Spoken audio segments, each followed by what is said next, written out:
Hey everyone, I have Jonathan, and Jonathan needs no intro, so I'll jump in. So, Jonathan, how has mobile testing evolved since you started working on Appium? Well, it's evolved quite a bit.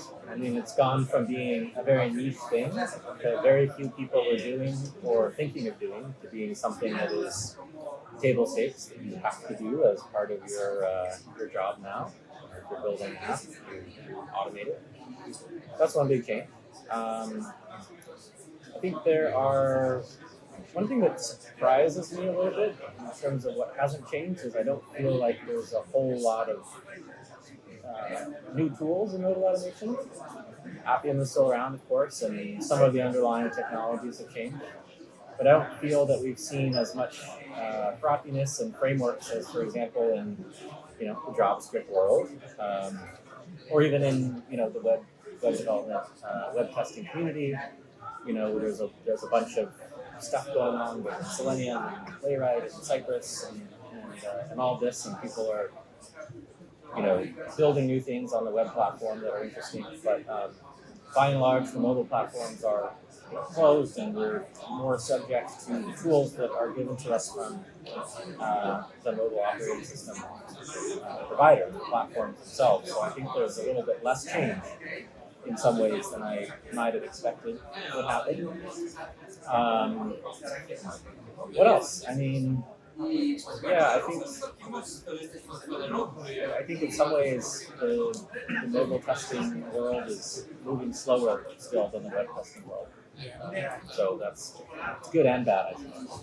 And I also think because you've been working with Appium for the last probably 8, 9 years, I've seen even the team being very active to make new changes what goes through Android, let's say higher version or iOS. And I think even the team is doing a very good job in keeping up with the new changes. And Jonathan, what is the biggest pain in mobile testing that needs to find some better solutions? Well, I mean, apart from specific automation cases that are difficult, I would say the biggest problem that I see is sort of what I just mentioned, which is that we're very restricted in the fundamental tools that we have access to. I would like to see that open up. I would like to see those improve. I'll call out, Apple specifically. Um, I think that it would be great to have more reliable, accessible, full-featured tools from Apple that the community can build on top of. Um, a lot of what people experience as flakiness or difficulty in setup of their Appium test suites boils down to restrictions that we get from the vendors. So I think that's a huge pain point. With the Appium workshop that you did the other day, even just explaining how to run an app on an iOS device, or run a test app on an iOS device, takes so much time, it takes so much energy.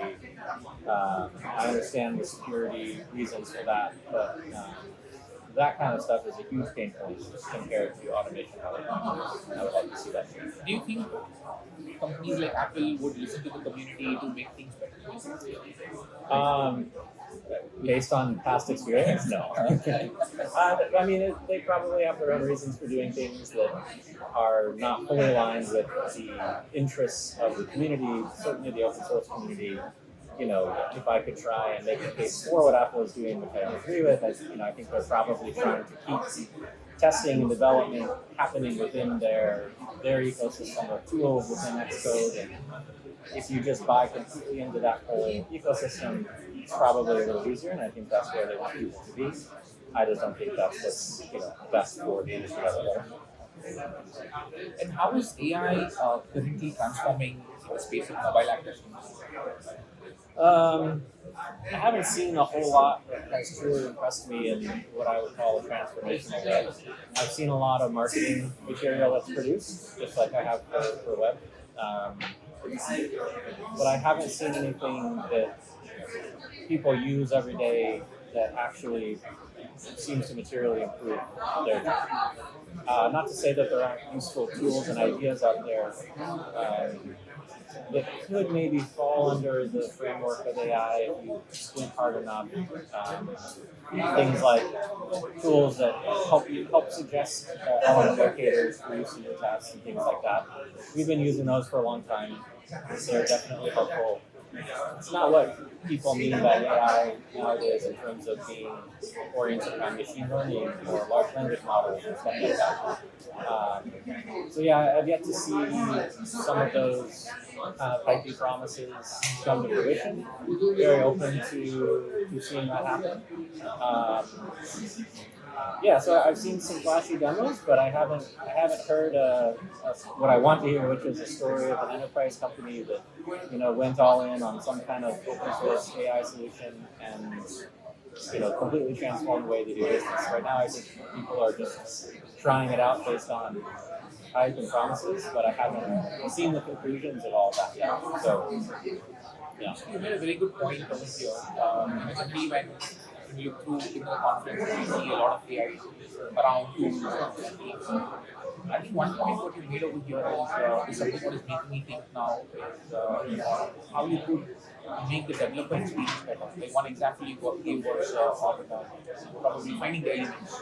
And so, do you really see if something can come out in space similar to Cursor, what Cursor is doing today, right, to bring down the development people? So something within Cursor, more like an MCP or a mobile thing, which can help not do actions in write test, but at least to get down all the DOM elements and things. You think it adds value? I think it could. I like the idea of MCP, and what I like about it particularly is that it takes some of the magic out of the AI and it provides some rails and some structure and says these are the relevant actions we can take in this particular domain. And I think those kind of special purpose tools are going to probably be more useful than treating AI as a kind of magic assistant that will do everything for you without you really understanding what's going on.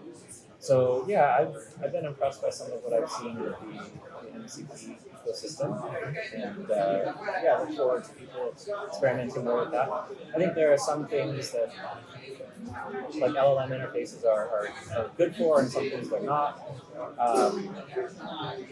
Some people talk about problems with LLMs hallucinating or generating incorrect information, and the way I see it, as many other people have observed, hallucinating is not a bug of an LLM, it's a feature, right? That's all they're doing all the time. It's just that, a lot of times they happen to get it right, but not because they're tracking reality. It's just the data they're trained on happens to produce a sequence of tokens that is often correct, but there's nothing inherently within the LLM that can cause it to adjudicate between truth and falsehood. Whereas, MCPs, when they're connected to something that we trust the veracity of independently, like a weather API that is connected to scientific instruments, or an Appium server that we already know does the thing we tell it to do, I think it takes away some of the randomness that can be associated with using LLM. So that's part of why I'm a little more interested in that type of application. And any message?